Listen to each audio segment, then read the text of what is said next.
Hey there, welcome to my channel. Clue 1, scene 8, medium wide, take 2. Where did you put it?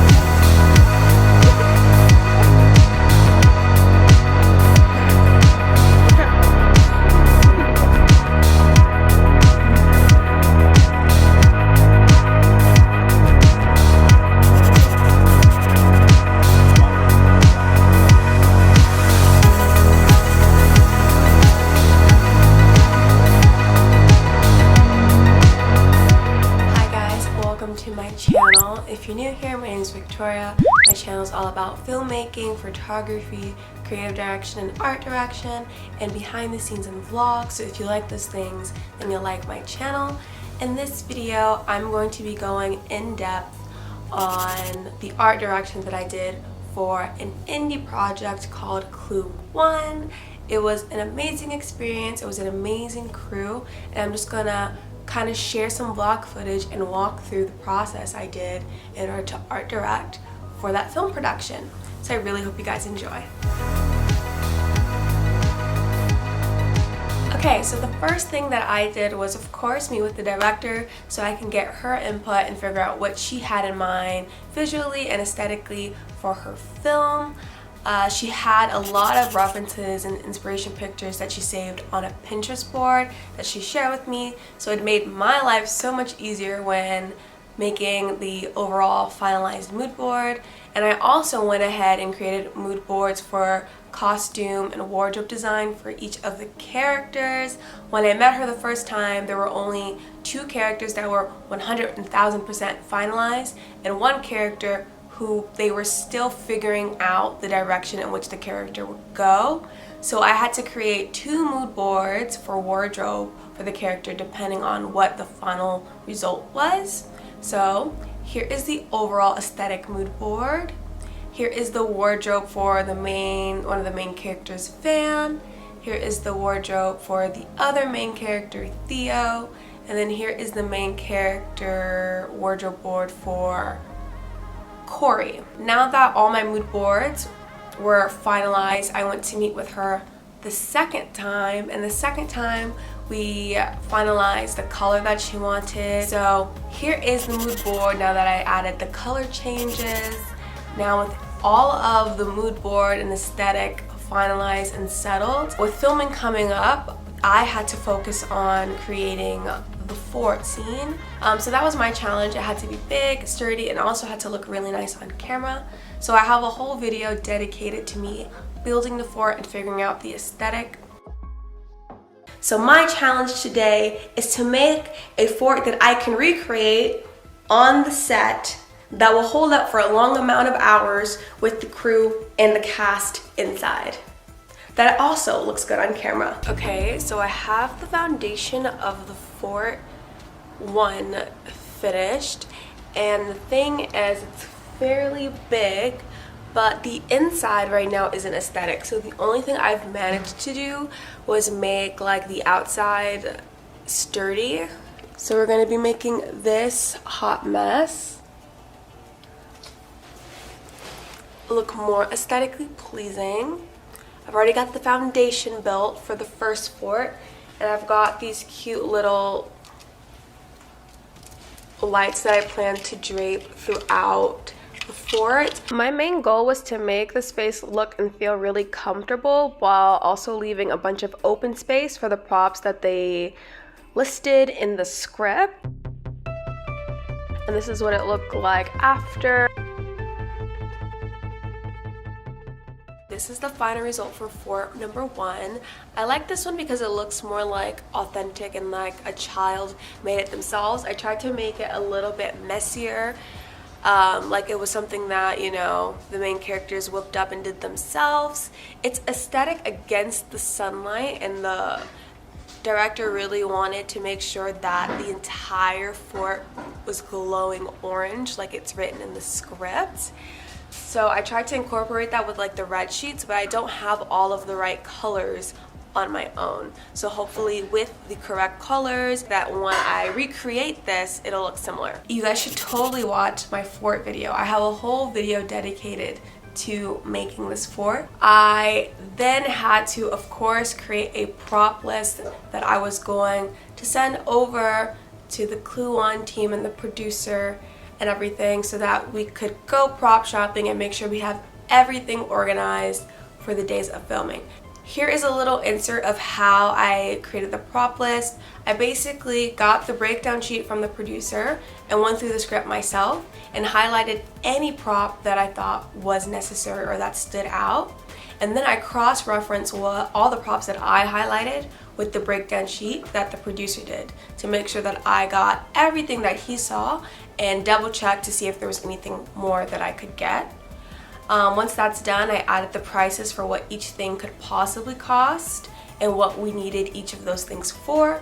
Sent it to the producer so that when we went art direction shopping, we would ensure that we got absolutely everything on the list. Because if we missed something, we would be screwed. So with the prop list done and the fort practiced and built at home, the only thing left to do was to pack up and prepare to go thrift shopping and filming in Dubai. Got the call sheet for Saturday. I went to Dubai to go art direction shopping at this really cool thrift store. We got wardrobe, we got more props for the fort. Then later, Del showed me the first location we would be filming at, which was her house. And the only thing left to do was prepare for tomorrow. Save the witch like me. What? I mean, I actually kind of like the sweater. The director left me alone in the room to get the fort set up. Because I had practiced beforehand like a crazy person, I was able to set everything up and put everything up on schedule. I had incorporated the sheets that she wanted to include, hung up the lights, and it turned out really nicely and it looked really great on camera. So enjoy the rest of the vlog footage for today. You look a little hermit.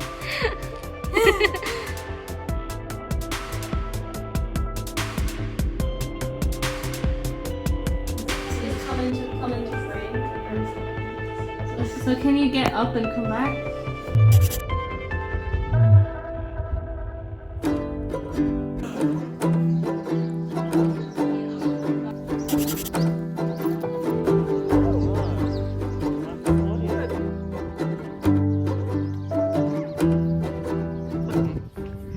What are we doing now, Dylan?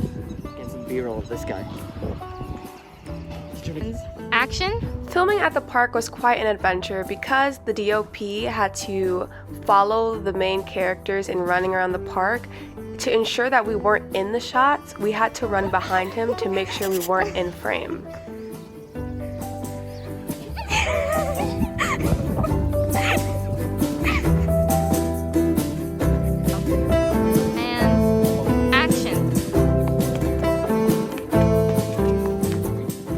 Alright everyone, that is a wrap of day one for Clue One. Yay! Yeah, Everyone in iMovie, I'm into my computer.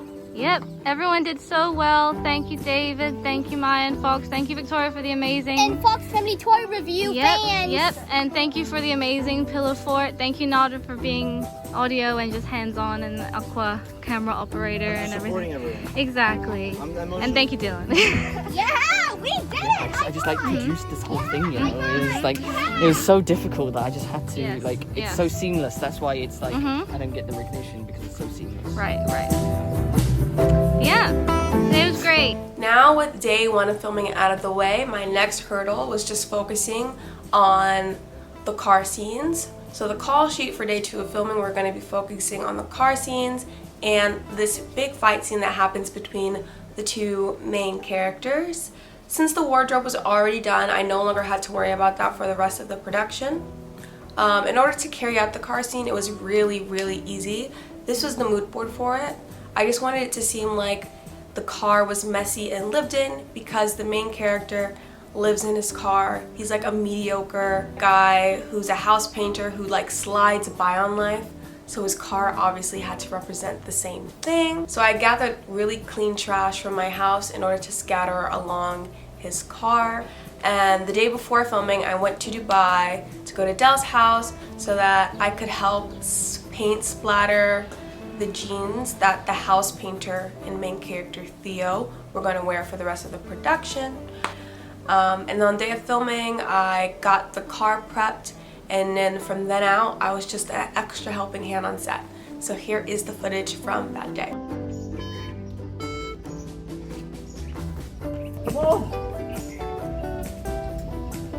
Cut. That's what I had in my ear. Rolling. Yeah. Audio rolling. Rolling. Clue 1. C9, shot 6, take 1.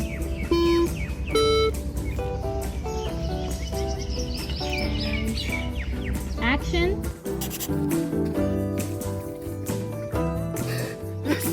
Yes. The way you accessed S was you transformed. I'm the director of this film. The script. Slate. Yeah. Are you rehearsing by yourself? Okay.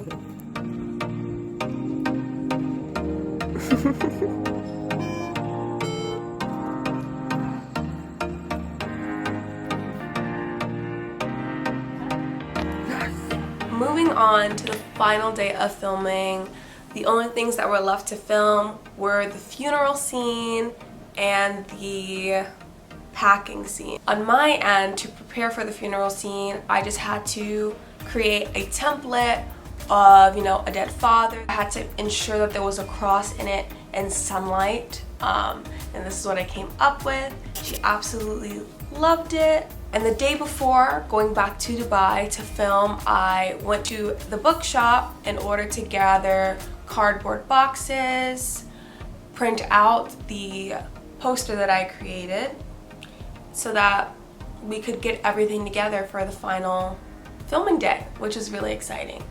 So when I got to set, I put up the boxes and the props to make it look like it was an abandoned, packed up room left by his sister, and the rest of the filming day went on from there.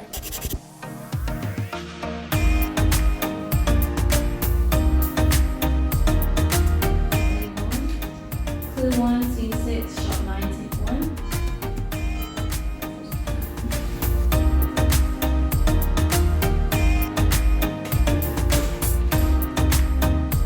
Because we obviously cannot film in a funeral, the director came up with this really great idea to put AstroTurf on the table. Realized that if we had the main characters just stand behind the table, it would achieve the look we were going for.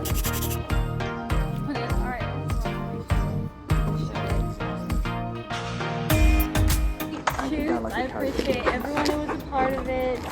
All the entire, 5 days? What's the cut? Thank you. Thank you guys so much for watching this video. I really hope you enjoyed it. If you want me to go more in depth on anything that has to do with art direction, comment that below. I tried to keep this video semi-short because it was a lot of information packed into one video. There was so much that happened when filming this production. We lost an actor, we gained an actor, we rearranged filming days, we had emergency meetings, but overall, it was such an amazing experience. Don't forget to like this video and subscribe, and I'll see you guys in the next video.